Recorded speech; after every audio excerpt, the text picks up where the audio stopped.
Right, I Bulgaria TV. Ubesanya live or the blind historian. And a blind Bulgaria official. The channels the doors. But we main one in the Bulgaria TV. I know like no subscribe, no share. I was there. And then Ghana. It's not Ghana being 66 years. And you share Mumfa phone into baby. You share Ghana history. Abakwa Semno. Producers no Ralph Gabi Suya stand-up producer. Osho Kesi, senior man, also the short man, also our Boama Bibiakos. Now, no, no, yes, or minor. The road to Ghana's independence. What I say? How did we get our independence? How did we become a republic? I know the ever shares any way. Now, you best start your feet, baby, near the Aquapussy baby. Bidiani Bulgaria, the blind historian, Ubet my friend Malik Afredu. And I say, I draw no about. Bifia Siakwa, and I'm a science of a monocle. Edi, stay tuned. See a shed gun a mine about Quasama. Quite a fast so, and you're independent, and a republican. Your best shall see a fee, 1831, Emra, treaty, the Treaty of Fomena. Yes, here. Abrofone ne asantefo no ko sign a treaty say momo to nhye fantefo no so bi. Wo beka atam abrofone ba ha no. We ne ye nhye dan ko eno achi, ye nhye dan ko achi bebre. Cause kotokone as much nti me pentema kwa ya analysis. Ti me nhye dan ko achi bebre. Ai wo beka atam abrofone ba ha no. Na omo hihye ye nananom achi momo ani omo hu Ubo na Holland for Asantifochi, na British for could do Fantifochi no more. 1823, in the Battle of Samako. Na the Battle of Samako, Anna Asantifono Modia Kun, British soldier be a friend, say Charles McCarthy. Into my British one lose interest. Oh, Gold Coast, Nimanase, or Maimuha. British merchant Nana, Omobobo, and Omu near friend Ura Captain George McLean, and Odi Omonim Emma Omobetana 1831, Omone Asantefone signing treaty. The almost signing treaty, no 1844. British phone who's at Diana, you know, and Omo smile a branch be a friend of Commander Hill. A buy. Now Commander Hill buy on also near an anon signing the bond of 1844. Now the bond of the 1844 no, and the market the beginning of colonization. The beginning of colonization. TME, the bond of 1844, no, and the market the beginning of colonization. And he almost signed on the 6th March, Saturday, Tuesday, 1844, or calendar now, 6 March, 1844, Tuesday. And he, I am for signing, you know, no more Maku, Edu, and Kong, the 11 fancy chiefs, and Wasa. I seen Dentra. The western side of the land, no more now be count. Winnie Banom now count me no signing. Now, almost signing the bond of 1844. And what you know, and a Commander Hill Corps and a British one signed it. Another Hill be by our near friend, Captain Stephen John Hill. That's how Stephen John Hill. One no buy our dim rebia near friend Potas Ordinance, a buy. Now Potas Ordinance no. Now I said if you be no, I said to you 1 shilling. I did my British governor. No much I said. I don't know more development. I'm a Gold Coast one. But yen an animal resist here. Hurrah! I think for the any power can resist here. The Potas Ordinance and check by 1850, by 1852, now a collapse. Now, you can't Gold Coast. Gold Coast no, and you Ghana in a Gold Coast. Say you can't Gold Coast now. Now Gold Coast near Accra, at the Central Region, Fanti side, at the Katakra, and a Uko voter, a flower side one. A honum nana near Gold Coast. Uba East near Eastern Province. That is where the current Eastern Region. Near Gold Coast, near Eastern Province. And Sunny, the Protectorate, the Ashanti Protectorate, the Ashantis became part of the British colony in 1902 after the Yasantua War. And Omubeka British colony. The from the Ashanti Protectorate. And the Northern Protectorate. I know surveyor be a near friend. George Ekin Ferguson. George Ekin Ferguson. Utieni pa SSN Tieni George Ekin Ferguson. Onuna Oko survey the northern land now, north for no so Ebeka British colony no in 1901. Now Yeka Abakwasem no Yebeko we no Muboso Yeka no Yedini na Abetua so ama munyamo. Enti after 1852 no and Tokobisha also between the Ashantis and the Fantis, which is the Kwesijani War or the Bobikuma War in 1863. Now Enumuno and a Fantifone who said Charles are British for Omuyasa Omuye divide and rule. Me person me kind of level. See the bear Biabe who send a make a story no Mobetias. Into a say I fire wandering. Into a be form be a friend the Fanti Confederation. Into 1867 November morning of trans who said no. I said, yeah, Fanti Confederation. I protected because these people could not protect us. The Ashantis, in spite of the bond of the 1844, and Britain for that sign, 1844 bond, and yet Gold Coast are in Funina the sign. The Fanti and the Western chiefs and the Chinese are born. In spite of Sabon Nina, Omontiman share so I'm a Santifono, Abe Atake, into Chalico for Muyasa. I see for me confederation. In 1867, and a Fanti Confederation nearby, and 1868 January, and a penny for a margin said no. I say Timmy Bombardier form of Fanti Confederation. I am for now Winiba, Cape Coast, Abra, Mankesim, Sopon, Elmina, I sing Omuina or margin said Debbie, Omobabe Shek. 18 Fanti Confederation. Now, not a British for new year, and a British for new said, for a diagram, but independent and almost fighting for. Until almost you divide and rule tactics. Once a divide and rule, Metaikan was in power. Ghana and penny for Nina, and one of you divide and rule. Me, I'm a Masaba Kubia or man FM. So tactics no, on Fan Niagro cry, divide and rule, the Nijim power. And penny for no Ghana and in us be brain. Divide and rule now, politicians and one of you. Machiavelli, the tactics back on no. And British one of your madrid said, Kofo Omu mafia, Yomueno, Omu Pesomunya independent. I say you should tactics be a the better tium. Into Omu you should chiefs no. Sir, Kofo Omu, you should rather be the clear representation of the people. Muna Esemu represented. Once a British colony, British one started colonization. You have two forms of colonization. In West Africa, you have the indirect rule and assimilation. Assimilation, French one they use assimilation, but French for assimilation, chiefs they were not recognized. One, they were not recognized. But the British hey, Omadri said they will recognize the chiefs, so they will rule you through the chiefs.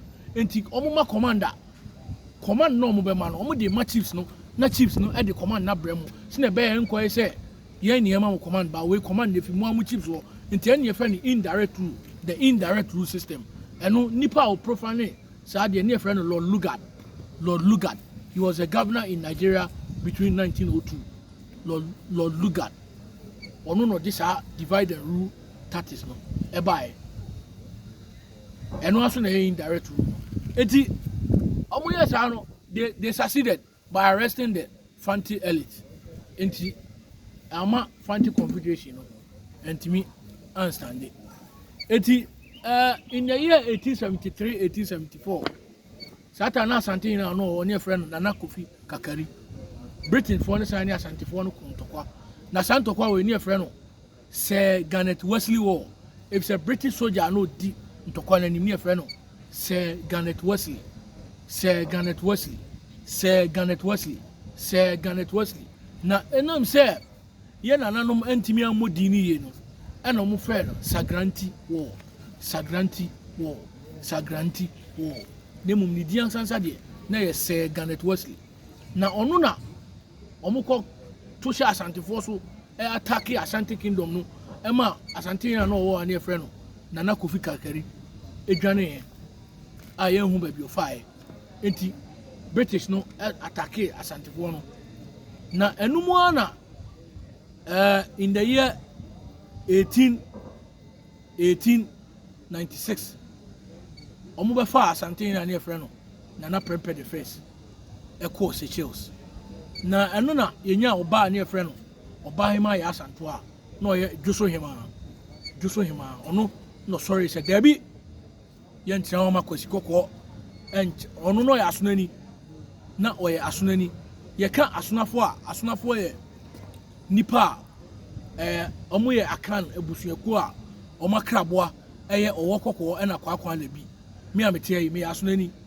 asonafo yɛ nipa a ɔmo ho afɛ paa wokɔ ɔkyimɛmu a akyimɛbu akɔ a asonafo ne di adeɛ wɔ wokɔ ɔfin so a asonafo ne di adeɛ wɔ wokɔ dwo so a asonafo ne di adeɛ wɔ asonafo ɔmo nchifi adanse kuro bi efrɛ no kokobiante ɛne adanse seben so ɛhɔ na asonafo ɔmo nchifi na saa busuanum na ya Asanto afi wobɛkae a meka the battle of Samanko.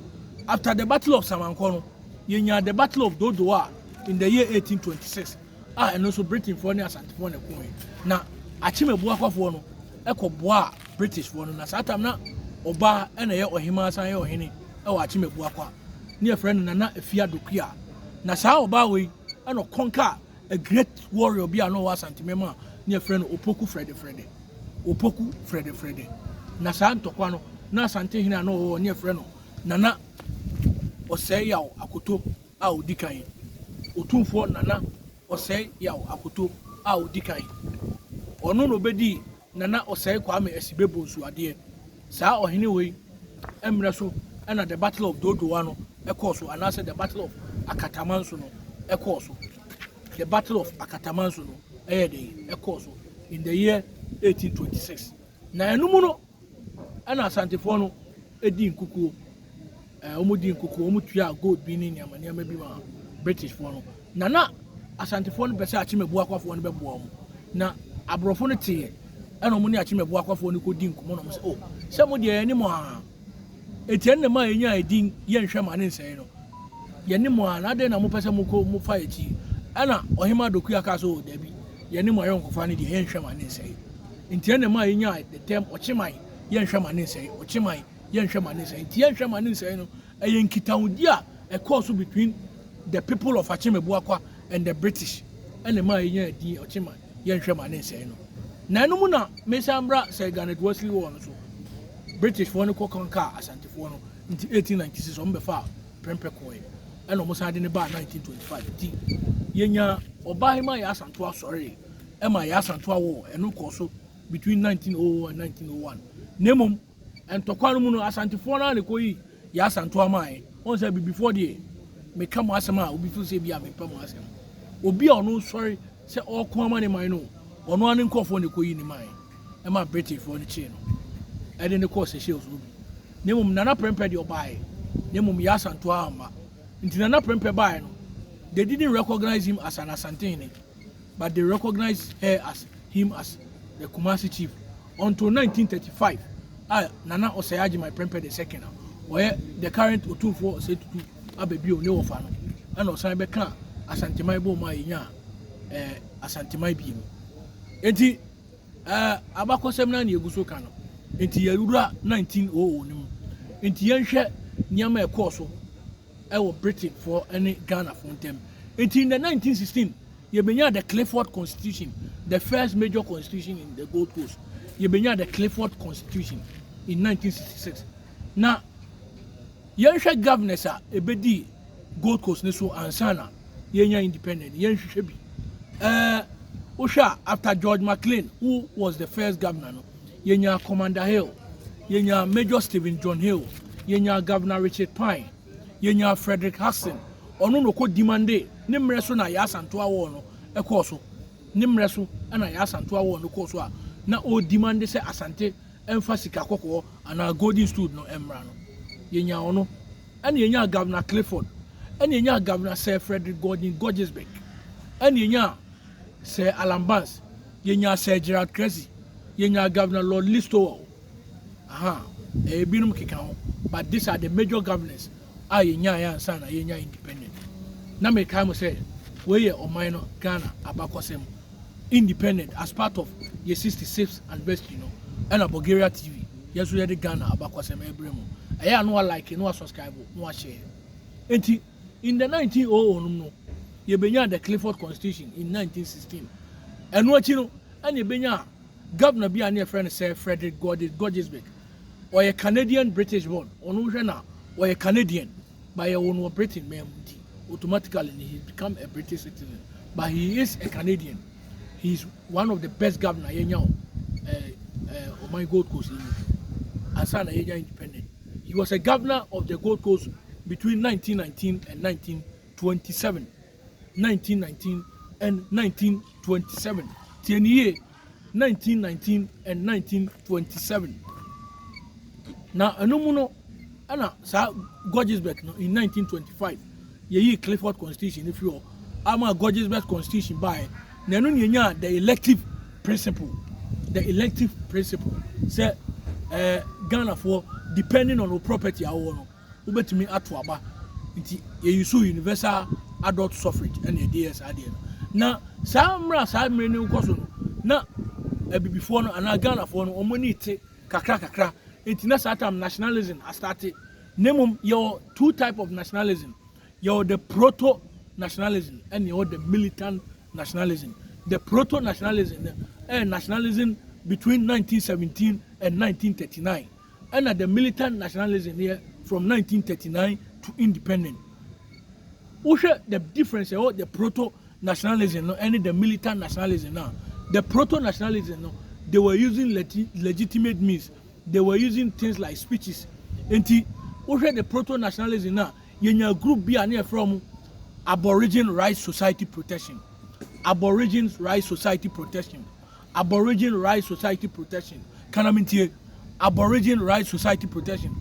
Mr. Prakubosu Kanamintie Aborigine Rights Society Protection. Omuna in the year 1897. In the year 1897 on August 4th. Abrofone Omadwin said Omo and Sasibi Ogana Omo be declared and say a no man's land.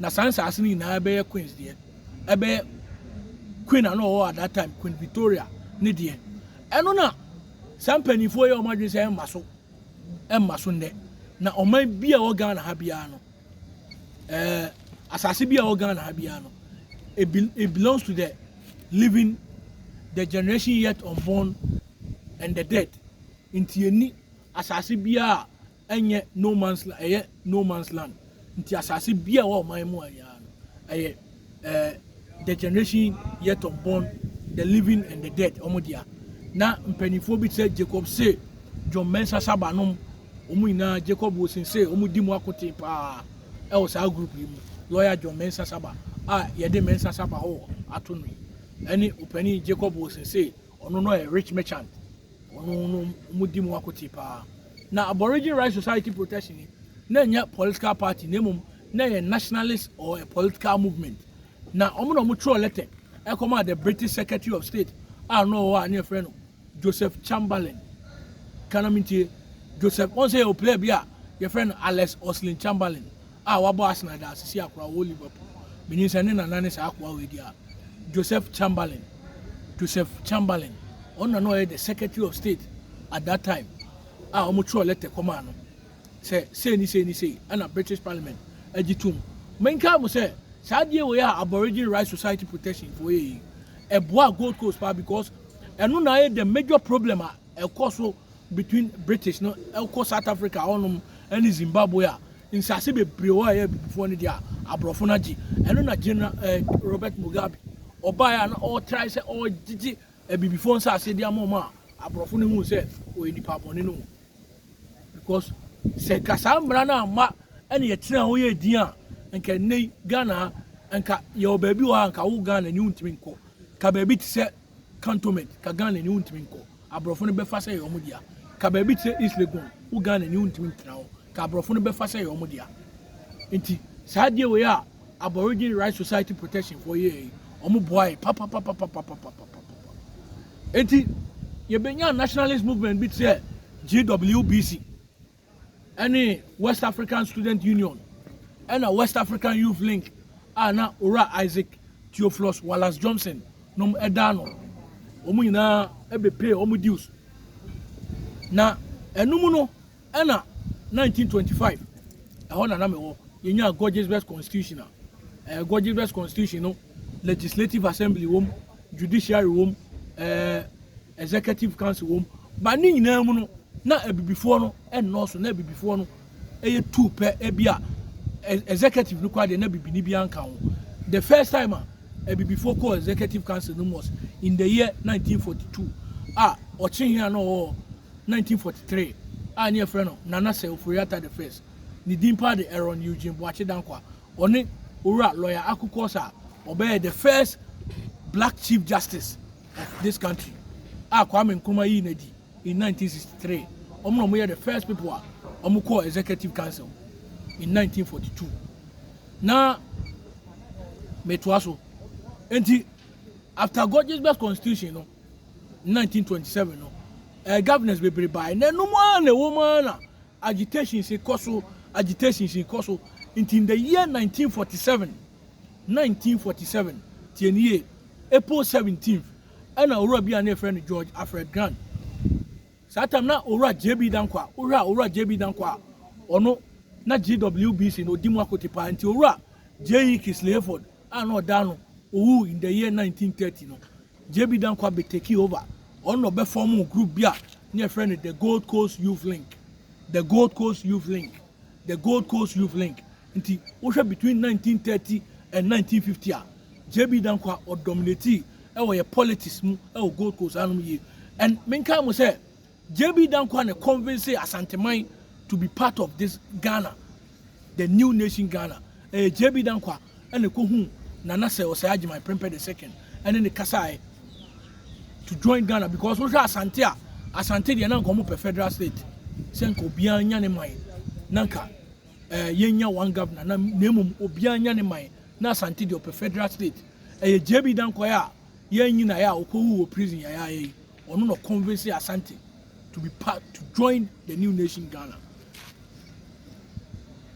na me guso to aso enti usha 1935 no 1935 time British no Asante be part of the protectors no Asante was administered different na Asante different omuma Asante different administration so they call it the Asante protection enti enuma na 1947 yenya amanyoko bi ane friend the United Gold Coast Convention and no on the 17th April and Owura George Alfred Grant aka Pa Grant obo modia any a lawyer for mpanifo bi te say Owura JB Dankwa William Oforiata Edward Kufuado Akwaje Obechebilamte nom ekasa ya nipa be 72 and of course our conference now omuti amanyoko bi a near friend United Gold Coast Convention na amanyoko no mo aim ni say no mo bepe independent ama o my Ghana na uhwe independent na no mo pa ma Ghana na sa mpanifo ni na no mo ya lawyer for and no mo here obi a obe permanent secretary a obe running the day-to-day affairs of the political party and no na Owura Ebenezer Akwaje suggested na danfo bi a na friend Kwame Nkrumah na otiabro kira na sebi ne ho kire no na ne obedi kura din ma no oh yes it's a fact the obedi kura na din it almost suggested say yankofa namra na omeboa administration the running of the day-to-day affairs of the political party ena JB Dankwa eno mbo omodi atwa ticket ekofa Kwame Nkrumah bae nipa okofa Kwame Nkrumah bae driver okoshia Kwame Nkrumah seaport half Smith ekofa ne bae last year ya no your friend Yautechi Oforiata me ansan sama konfie ni na kodi komoda he is one of the sons of Nana Seforiata the first last year ya no ya ne baby koye openi Yautechi akra baby ya obi anya me fa okrensi enuti Kwame Nkrumah bae na Kwame Nkrumah bae no or arrival on December 9th 1947 omudi omo asem to menanim ono so agree say obey the permanent general secretary of the party na den na Kwame Nkrumah ne Dankwa no mo ntam tete near more montempty and say one ideological difference. Kwame Nkrumah was too radical. By Dankwa, one no per se, you use legitimate means and for achieve your aim. Enti Osha Adia Bema omuntempty kese pano on the 28th February 1948 Asem Kesia isi Ghana ano the killing of the 3S servicemen are leading to the 1948 route. Na 1948 route no any man UGCC leaders. Na UGCC leaders are echi omo no. Emuni ora JB Dankwa. Na wo JB Dankwa na bakosem kire se ye wono 21st December 1895 e kuro bi e friend ko obepon na oyo dehye kese e achimebo akwa we asonani na ni papa ene nana se Oforiatta the first Debi sorry ni papa ni nua mum ene nana se Oforiatta the first omo ye eja ba akoma eye owura ye friend nana ya oboachi na nana ya oboachi na bakwasem ni se ofidwaben okadwabenfo na omo fi entokwa eba mra asantene abrofo ne kokun the battle of Akataman so ba no asantene dwaben enya ntokwa nti oka dwabenfo na omo free dwaben mem betna ochimem no na oka omo hu bi na no bo ochiman na kirema nti ochin na ona no bo ochin ya kirema nti ochin di odihye kese pa na owoche bi ema ne wo ba ema akola ne be ye ochin na owuye no ena yesan de osunani a onu sufi adade ntem ema na one ne wu obi tse JB Dankwa nti JB Dankwa ye no 21st December 1895 ewo kwa obepon na oko school ewo begro ne nema ana obetu abrochire obenya PhD in philosophy. He was an astute lawyer practicing inner temples ono no be form the Gold Coast Youth Link. In the Watson Commission of 1948 he was declared as the doyen of Gold Coast politics. On 4 February 1965 and Onyane baby ko yaya on Nsawam prison. Na ono ene ne wofase Owura William Oforiatta the big says no maba kwasem na mede tu dwano William Oforiatta ono de no ye Nana se Oforiatta ba ne ba odikan ono ye wono 10th October 1910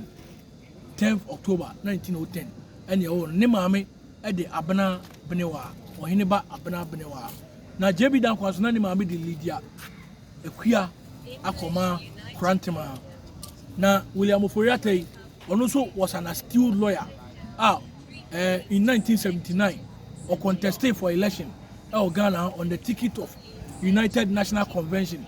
Now over 1977 so na Oka People Movement for Freedom and Justice and our PMFJ no na Oka na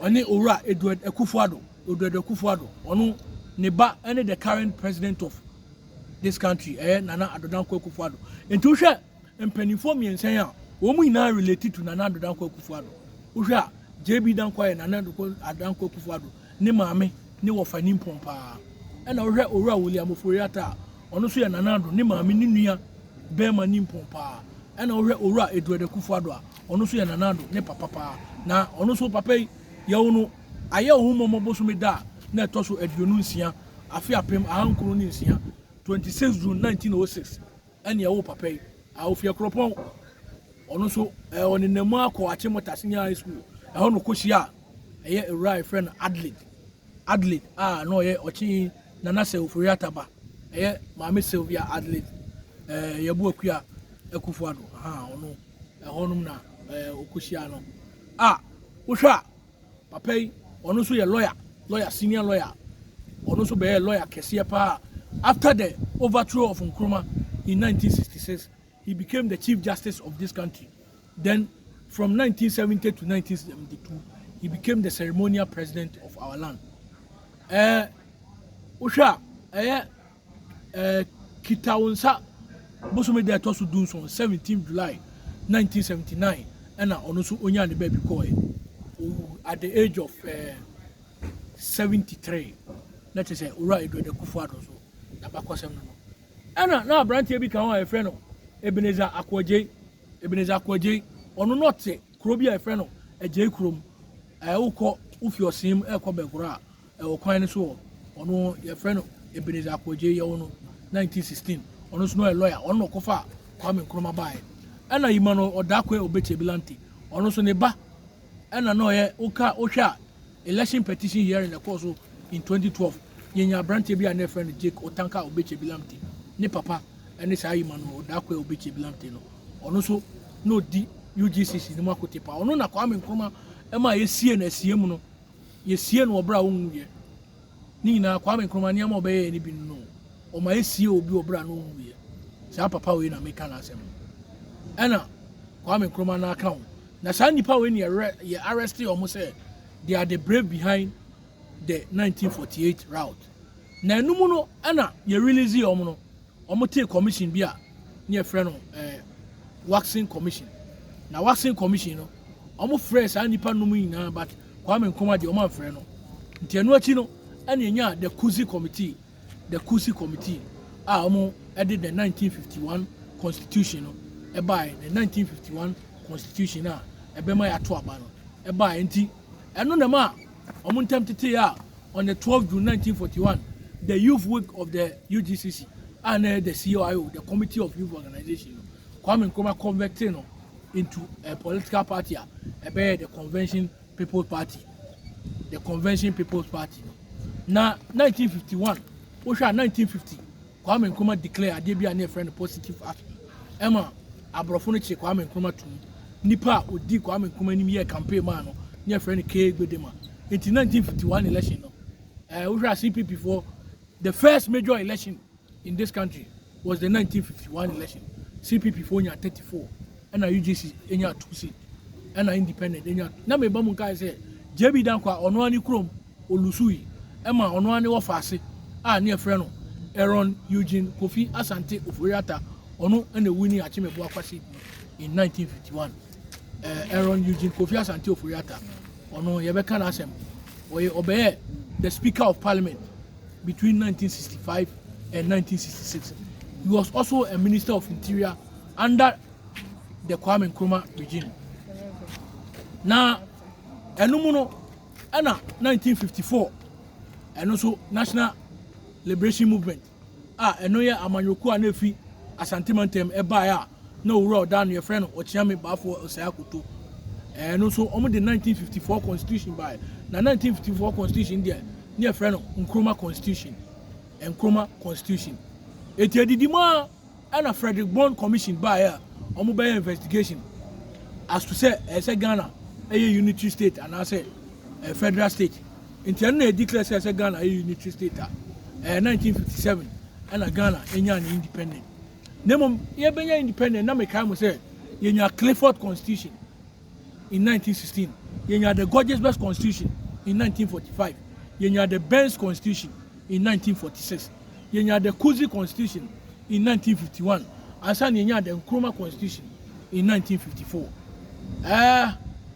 ye the amanyoku any elections course in 1951 the copy 1966 no and we part 2 ye beto aso ochina enti Ghana abakosem kakra ye boaboa no Bulgaria TV and the blind historian within the Malik Afedo with the brem Michia Godfred Aprekubonso Thomas Echampo Michiao Yaubi and answer Yauboati Michiao any obi biara obehwe bia pacho ya no like no subscribe no share why Bidiani Bulgaria the blind historian bye bye.